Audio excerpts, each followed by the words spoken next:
we looked at the 3 areas of teachers' questions concerning content. We looked at study, procedure, and life. We gave examples. And we moved on to another topic, which is another factor for classroom management, which is setting up classroom activities. So up to this point, we have tackled 3 factors for classroom management details. We tackled teachers' study and teachers' questions, and we started with setting up classroom activities, I think. الصوت مو واضح؟ أدي الكل الصوت مو واضح؟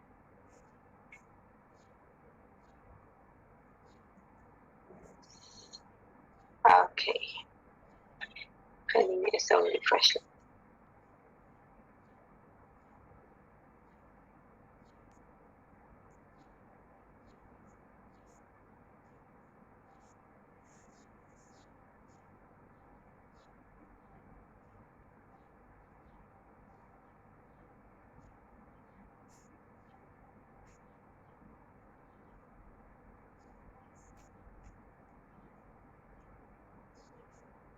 اوكي هسه الصوت واضح؟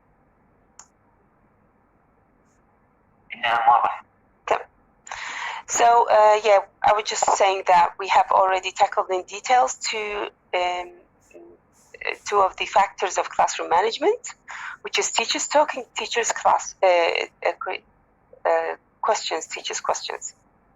And we started with a third factor, which is setting up classroom activities. And yeah, we also have a look at the 4 main points that you should consider when setting up a classroom activity.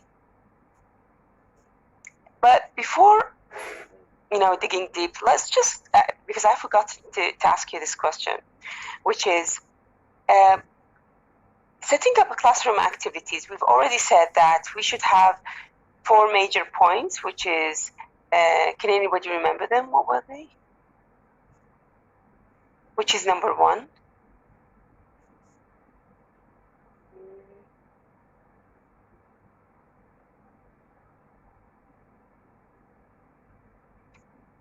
Hibe Jassim. Number 1 was what? The goal. The goal, the objectives. Yes, very good. And Safa Mustafa, what was number 2? Oh, she's gone.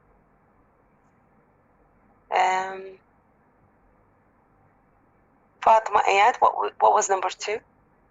Fatima? Yes, miss. Is how we group students. How we group students? Yes, could be. And then we have number 2, thank you. Mohammed? Yes, seating arrangement. Seating arrangements, yes. We think of how am I going to let my students sit? Yes, sit in the classroom. Good. And finally, which is Fatima Muslim. Absolutely. Giving clear instruction for the activity. Very good, yes. Giving clear instructions for the activity. So we've already looked at those 4, but we're going to talk about them in details. But before digging deep, let me just ask you a question, which is, what do we mean by the word activity? What are activities?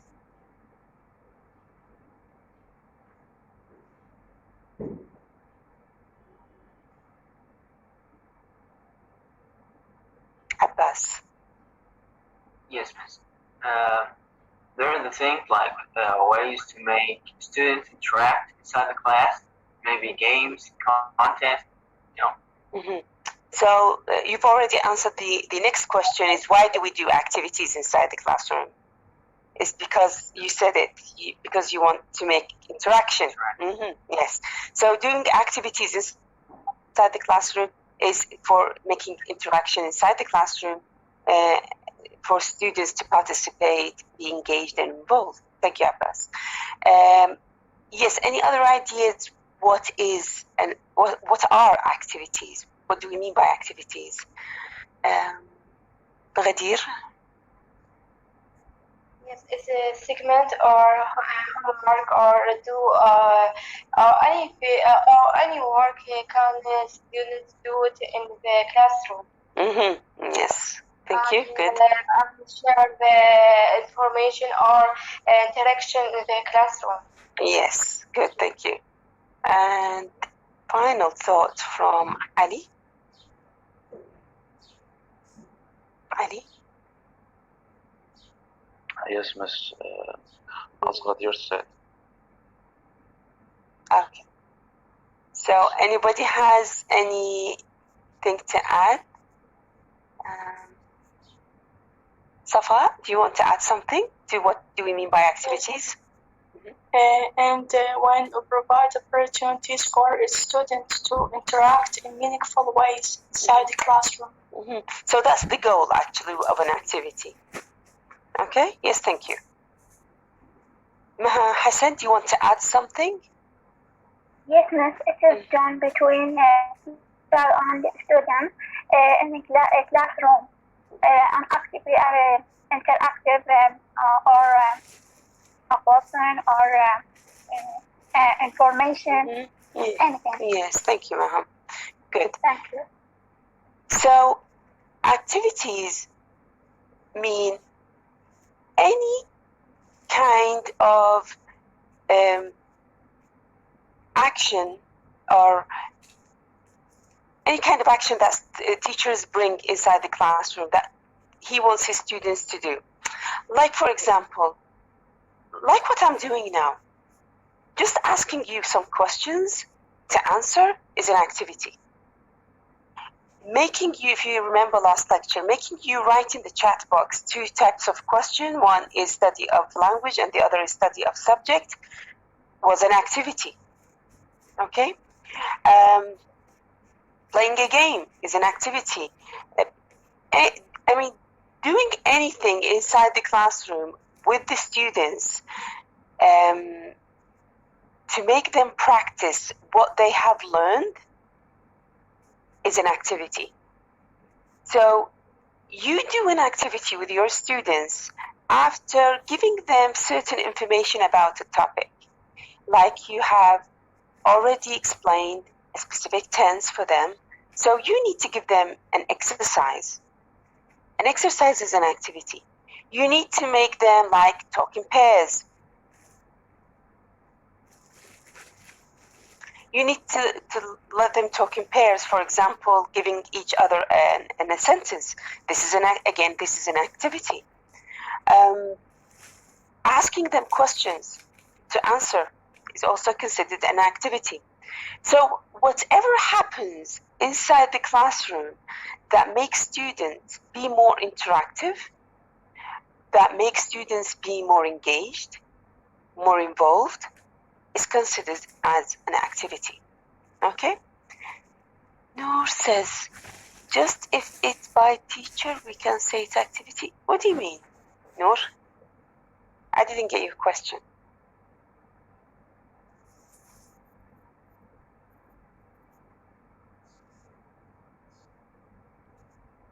Noor, if you can make your question more clear.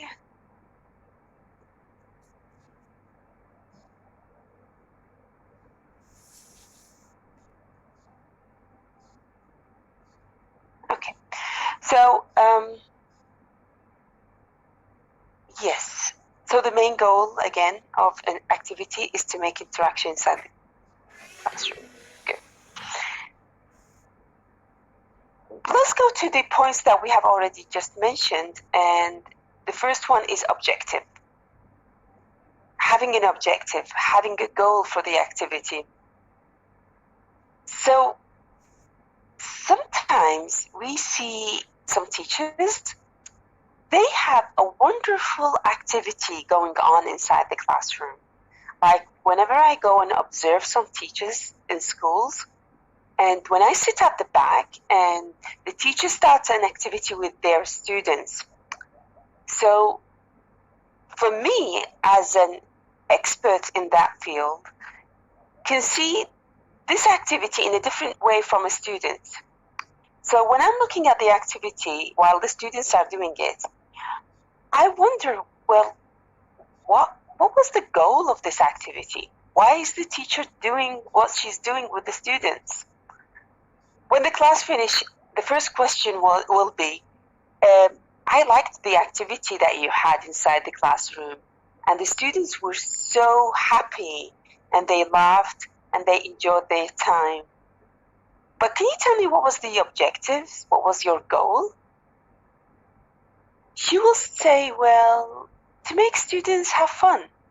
I say, okay, having fun is part of learning, but it's not number one. You should have something more important than students having fun. You need to tell me, why did you do this activity? Did it have a goal? When you ask somebody about this question and they have no answer, it means they didn't think seriously about the activity. They just looked at the activity, they said, well, that will be really fun for the students to do, and I'm going to bring it inside my classroom, blah, blah, blah. Yes, we are after having our students having fun and enjoying their time inside the class, but this is not number one. Number one is, for any activity, is to practice doing what they have been learning during, like a half an hour or during a week. They should practice doing or practice using the language, what they have been taught. So put in your considerations all the time that an activity should have a goal. And make sure that this activity is not a boring one. Yes, having fun, enjoying the time is really important, but it's not much important than having a goal. Okay? Let me see. Noor says maybe the students themselves do something without inter from teacher. Noor, if the students are doing that outside the classroom, that's okay, because it's not under the teacher's observation. Like, for example, Noor, like you go to, you set a number of questions for yourself, okay, Noor, and you start telling yourself, doing or classifying the questions, what content and what purpose each question has. I didn't give you those questions. I didn't tell you to do those questions. I have no idea what you have been doing at home. Is this an activity? It is an activity, but it's not under my supervision, okay? I don't know about it.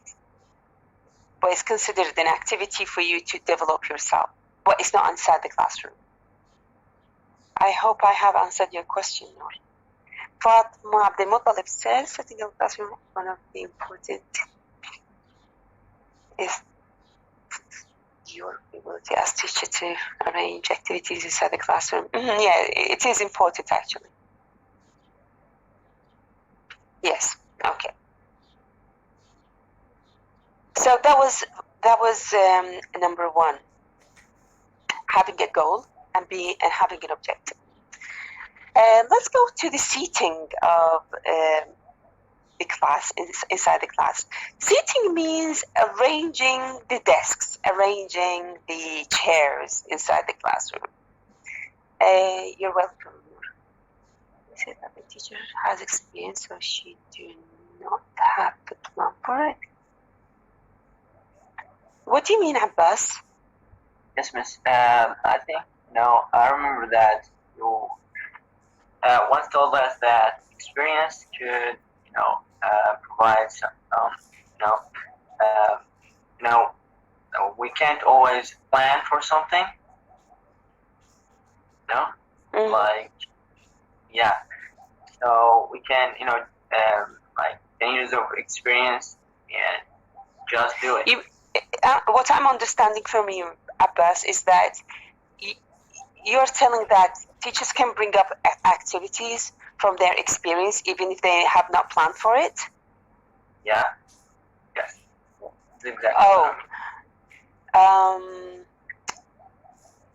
I really don't encourage that thing. You know why? Because if I have one day done an activity with second stage students and it worked really well, it's not really necessary to work well with you. Why? Even if the activity, I have the activity on the back of my head now, and I remember it. But if I want to do it with you, I should think before doing it with you, because the students are different. This is number one. The setting is different. You are now online, and the students that I have done this activity with were face-to-face teaching. Got the idea? So the situation is different. The students are different. I'm not looking at you now. I don't know what you're doing at home. Some of you might just went back to sleep. Some of you are just listening. Some of you are participating. So I have some activities that I cannot do online because I cannot see you. This is it. So even if I have a set of activities on the back of my head, but still I cannot apply them all. I should think of them in advance before coming to class. I say, well, will this activity work for the students? Yes, it has an objectives, but does it work? I should ask myself also that question. Yeah. Yeah, thank you. Clear. You're right. Yeah. So in your book, he says that the author said just give you randomly some seating names, like the traditional way or the traditional seating arrangement. That, desk. You have a rows of desks, one behind another, like in our classrooms nowadays.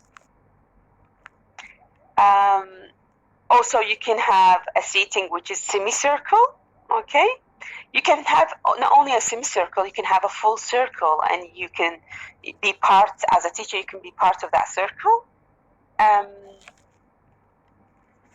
So, you can have a seating where you just come together with your students, sitting randomly in the class, and just have a discussion seating arrangement. Whatever seating you are thinking of, it should be suitable for the activity. Okay? What do we mean by it should be suitable for the activity? So my seating arrangement should be suitable of the activity that I have planned for.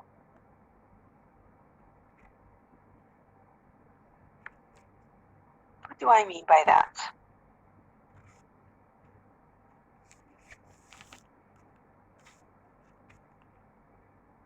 Hebe. Yes, miss. It must be appropriate or right for the activity. Sorry, it is what? It means it must be appropriate for the right for the activity. Mm-hmm. Yes.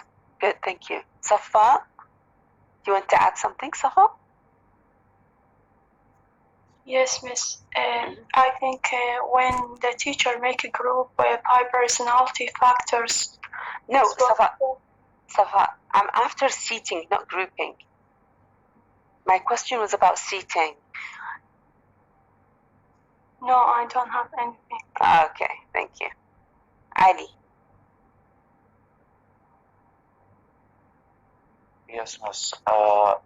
The seating should be suitable with the task or with what the teacher talk about or explain. For example, if the teacher illustrates a role or a new subject, the traditional seating will be suitable for this activity. Or if the teachers or teacher give the student task, and this task require the student work together, the group seating or pairs seating, I think it will be suitable for this task. Yes, so it depends on the activity, as we said. Yes. Is that right? Mm-hmm. Yes. Yes, thank you. So depending on the activity that we have, I should decide the seating of my students. Like, if I have a discussion with my students, I could have a specific seating, like having them in groups, and talking with them as a whole group, as one group with them, or like, as I have said before, sitting in a circle, in a semicircle with my students and discussing.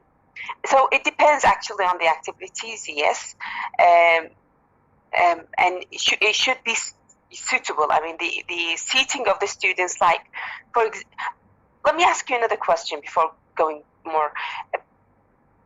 What is the number one problem for teachers when it comes to arranging seating inside the classroom?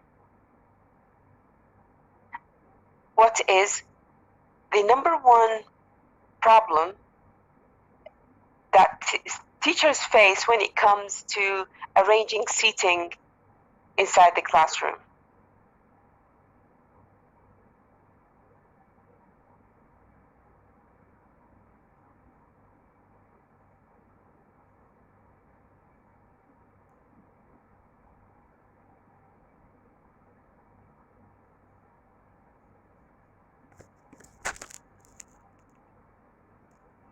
Within the activity, I need my students, within the same activity, I need my students to work in a group of 7 students, okay? And I have about 77 students inside the class, okay? So how many groups do I have? Should I have? I should have 11 groups, sorry, is that right? So what is that number one problem that I'm going to face when applying this activity inside the classroom?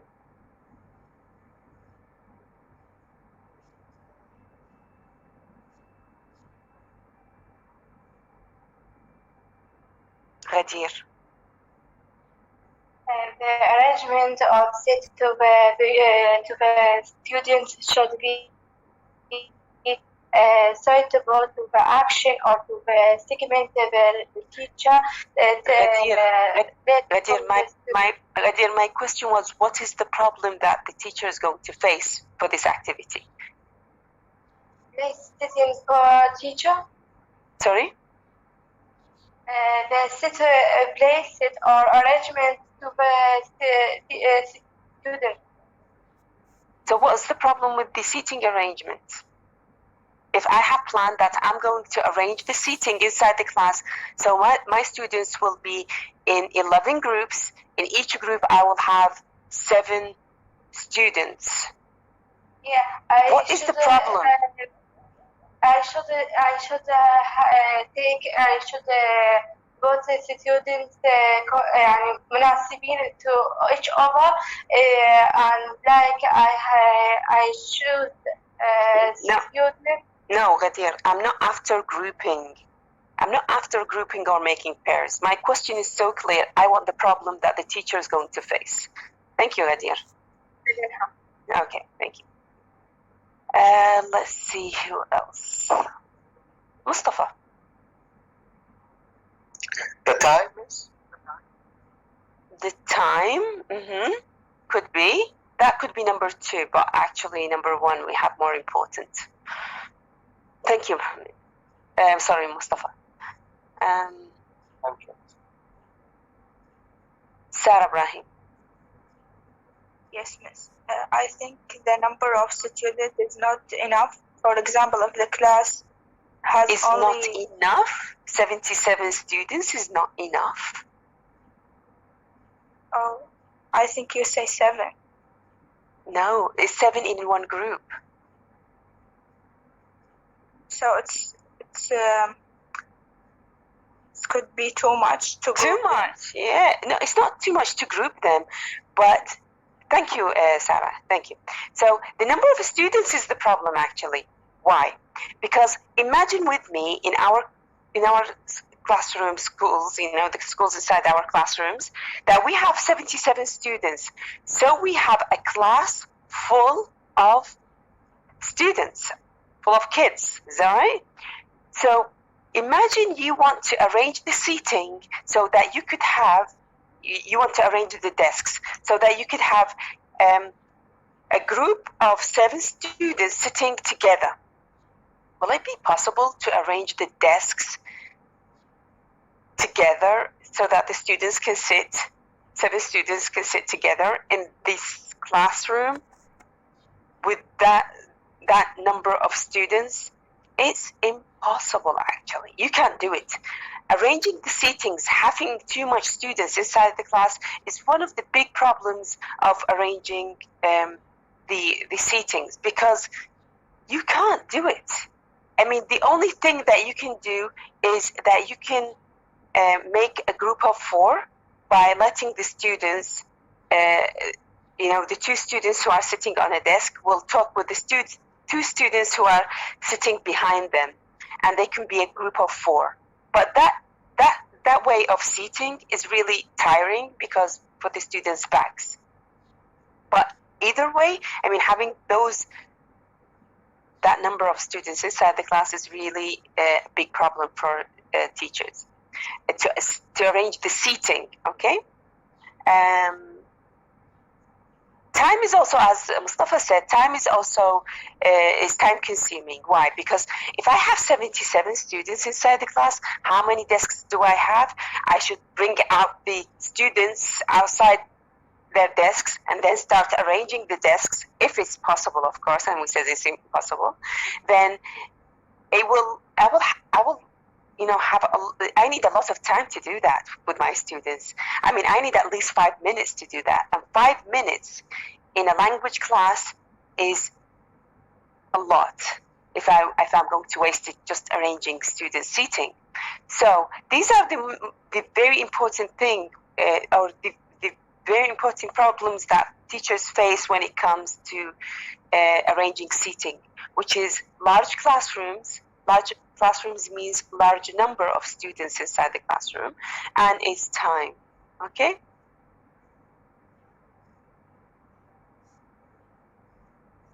Any questions?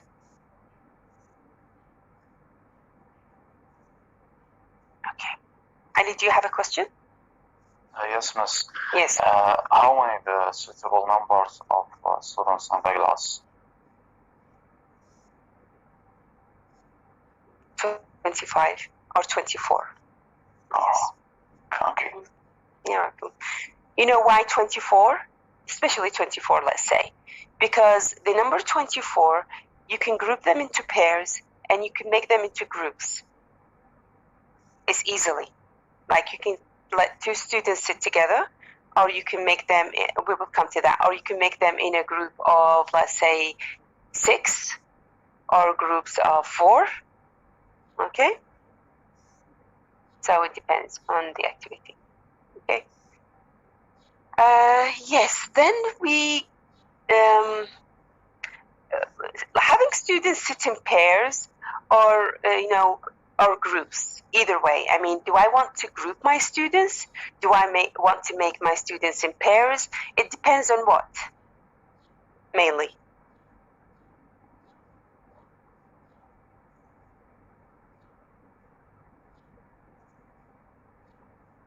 Suhad?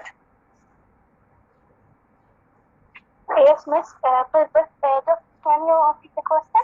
Yes, sure. So having my students, or planning to put my students into pairs, to put them into groups, it depends mainly on what? Yes, it depends on the kind of the activity. Very good. Yes, it depends on the kind of activity that I'm going to do inside the class. Thank you. So for example, if I have an activity which is about interviewing, how could I put them? Should I put them in a group or in pairs? Just write in the chat box for me. In a group or in pairs should I put them? Yeah, in pairs. That's right. So because it's an interview. It's an interview. It's between 2 students. But sometimes a group can be also. You know why? Because we have an interview. If you have been in an interview, you will get the idea. In a panel, where you have 3 people interviewing one person. I don't know if you have seen that kind of interview before, that you have 3 people sitting in front of you and they are interviewing you. So that could be a group of 4 people or a group of 3 people. 2 people will be the interviewers and the one person will be the interviewee, okay? And they can work. But mainly, when we say interview, is pair work. Great. If we have an activity which is like a telephone call, would it be pair work or group work?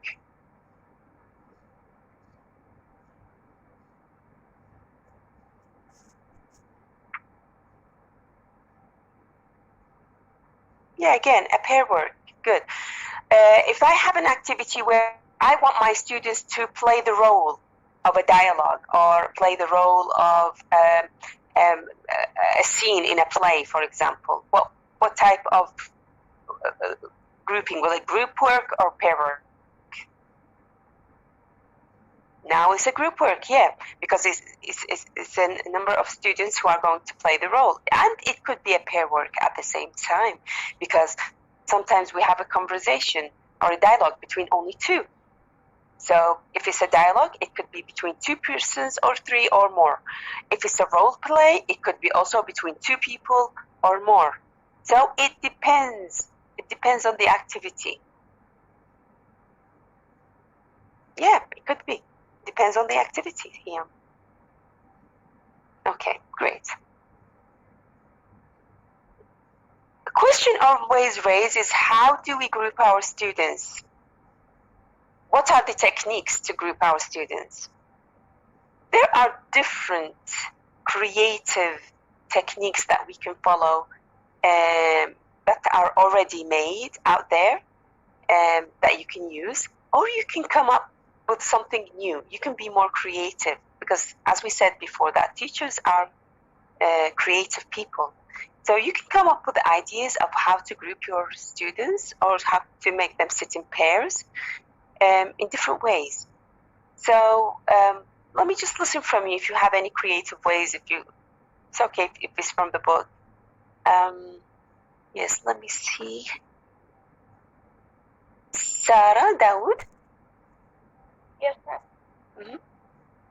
The teacher group the students, and he can choose the student according to their personalities or characteristic or ability, yes, or experience. For example, he can mix a shy student with outgoing student, because maybe shy student couldn't communicate directly with the teacher.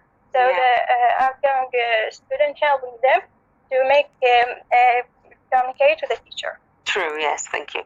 So by characteristics, could be by, having some characteristics. By what also? If you can be more creative in your ideas without taking it from the book, I will be happy to listen to that.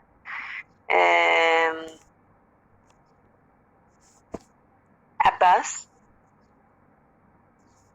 Yes, miss. I want to make in pairs or group. I'll make them according to their level of fluency or the amount of their usage of their native, non-English native language in the class. Oh, I see. Mm-hmm. Okay, that's nice. Yeah. Okay. Any other creative ideas? Adi, do you have a creative idea? Yes, miss. If I have a bird's work, I allow the students choose his best friend. No way. Don't do that. What? Don't do that. Why? As much as possible, make the best friends apart inside the classroom. You know why? Because they won't do the task. They will just simply be busy talking to each other. Yeah, so Yes, I mean, yes. if I was a student and I will sit with my bestie, oh my God, that's heaven. But if this was in English language and in meaningful ways, not a problem. No, it's a Maybe- problem. No, believe me, Ali, believe me. If you sit with your best friend, Yes, yeah, not always. but don't do that. Sometimes, yes. If you were a teacher, don't do that. I mean, as much as possible. Yes. دائما يعني كنت انا بالصف اصلا دائما يسمون ستي تتفرقين دائما بين الاصدقاء. يعني دائما الاحظ منه اللي اكثر صداقه من اللي اسويهم جروب ورك بس انا افرقهم. ليش؟ لانه اعرف ايش راح يصير. راح يصير Yes, سوالف. talking about something unrelated to the task. Yeah, that's right. So one of the creative ideas that you can do, like, okay, can you lower your hands now? Because I'm going to do a very quick activity with you. Like let's pretend that we are sitting inside the classroom, and I want to group you. I have an activity that I need about 8 people in the same group, okay? So I'm going to ask questions, and I'm going to let my students raise their hands. And according to the people who raise their hands, I'm going to let them be in a group. So for example, who is wearing something that has yellow in it? Now, can you just raise your hand? Anybody wearing that? Even if it has a spot with a yellow, it's okay. Okay, so we have 4 ladies that are wearing something that has yellow in it. So these 4 are going to sit together, and they are going to be in a group. Okay? So just by the color of what they are wearing. And inside the class, I can just ask, okay, who is wearing blue? Can you raise your hands? They will start raising their hands and say, okay, the blue group, can you sit together? So I have classified them by the color of their shirts. Yes. Okay, let me ask you another question. Like, for example, who likes strawberry ice cream? Raise your hand. Okay, we have so many. So I'm going to put those students in a group, and I can ask another question. Okay, those are the strawberry ice cream group. The other question will be, who likes chocolate ice cream? Now, the chocolate ice cream group is going to be in one group. Got the idea? So you can be creative.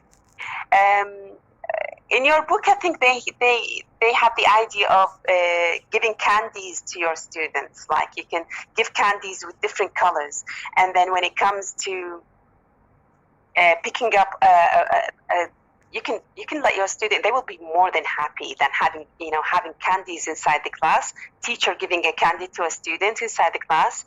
So you can give them the candies, they pick up their color, and they say, okay, who have got the red candy? Can you sit together? Who has the yellow candy? Can you sit together? Who has the blue candy? Sit together. So you can distribute, or you can group your students according to colors, according to numbers. Like, while they are sitting, you say, okay, please, I'm going to give you a number, and I want you to remember your number. So you start numbering them according to how many do you want in a group. Like, I will start 1, 2, 3, 4, 5. They will remember their numbers, and I will repeat that. 1, 2, 3, 4, 5. 1, 2, 3, 4, 5. 1, 2, 3, 4, 5. Okay, those who are number 1, can you sit together? So all of the students will stand up. Number 1 students will sit together in one group. So I will call them number 1 group. Number 2, can you stand up, sit together? They will sit together too, and so on. So I will have 5 groups of students. I mean, there are different ways of having to group students. You can make, by the way, the grouping activity a fun one. Let your students enjoy being in a group, like the candy one. I mean, they will be so happy if you give them a candy inside the class. So yeah, be creative. It depends on you as a teacher in how do you want to group your students. Or it could be just randomly. I mean, you can just tell your students, you. Okay, can you come up? Can you stand up and sit in a group in this area? And then you can just randomly, without any intention of putting your students into groups, but make sure they are not friends. Yes. So do you have a question or? No, Mr. I have an idea of Yeah. Yeah. I think if we got students by interest, like the ones who are interested in drawing, the others who are interested in music, we can group them together so that they have a common interest to discuss, and they will be more interested. It depends on the, yes, that's right. I mean, that's a wonderful idea, but it depends on the course that I'm teaching. Like if I am teaching ELT, and there is no benefit of having a group of students that they love drawing or they love music, for example, because we're not going to have a discussion about music and drawing and art, for example, or football maybe. Got the idea? But if you just want to run, I mean, it's a good idea if you just group them according to their interest. Students raise their hands. Okay, so this is a piano group. Are they going to talk about piano? No, it's just a name for their group. Who likes guitar, for example? Group them, and they are going to be the guitar group. It's a good idea, but don't let them talk about piano and guitars because it depends on your course that you are teaching. Got the idea, Suhad? Yes, I got it. Thank you. Yeah, you're welcome. Okay, a question might raise is it a good idea to let your students choose to be in which group they are?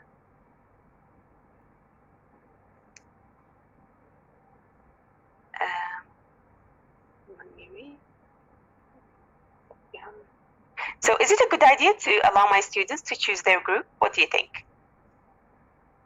Noor, what do you think?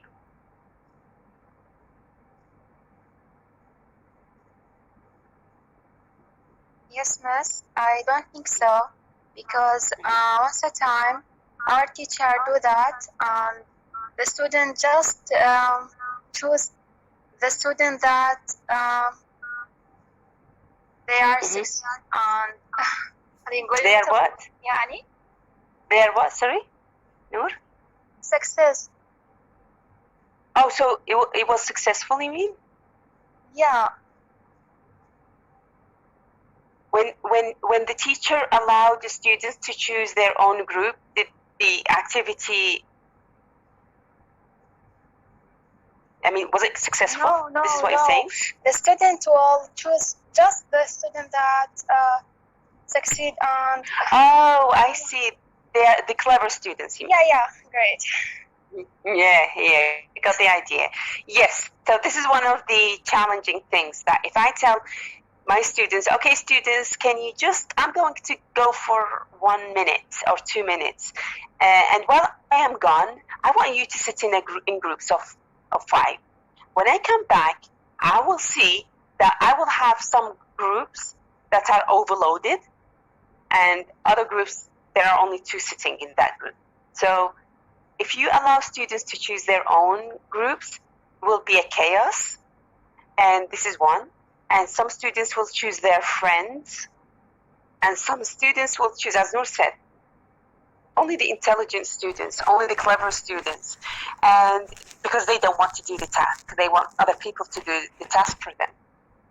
So accordingly, I don't really encourage teachers to say that, okay, students, you can choose your own group. It will be a chaos because everybody will want to go with a certain students, some certain clever students, because they don't want to do the work or the task. Yeah. Okay, I think we're done for today. Yes, we're done. And also time is finished. So نبقى على تحضيرنا اللي قلت لكم بآخر محاضرة. تمام؟ اللي هو giving instructions, keeping students on task. Okay? حق تعليقاتكم. أنا خلصت وياكم. Thank you for joining and thank you for participating and see you next week.